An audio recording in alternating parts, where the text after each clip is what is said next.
These monks are part of a community of 500 monks who live up in the mountains of the Himalayas, and they are practicing their Tibetan Buddhist rituals for world peace on behalf of all beings. They call them sentient beings, all living creatures, every day. Like as soon as they arrived in the UK, they've been praying for every community that they've been meeting from 5 a.m. in the morning.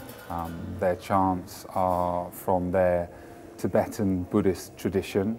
They date back about 600 years to early Tibet, and their chants revolve around peace, harmony, and creating a sense of well-being.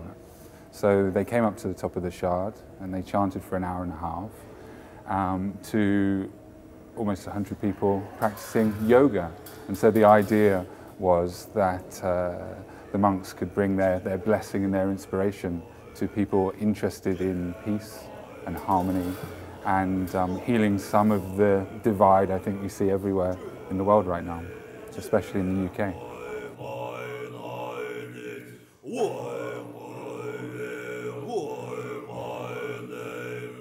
The monks have been touring for decades. You know, they've toured with the Grateful Dead, they've opened the Sydney Opera House, they've provided private performances for Richard Gere and Harrison Ford.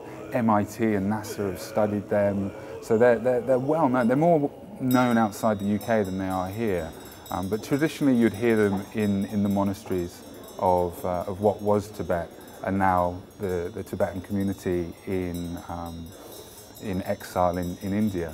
This idea of the urban mountain and the Shard being this urban mountain is this, this ultimately this symbol of success and capitalism, but actually turning it into a sacred space for the morning, and it representing the idea of us rising above our troubles and difficulties to experience something of togetherness. And I think we all benefit from that.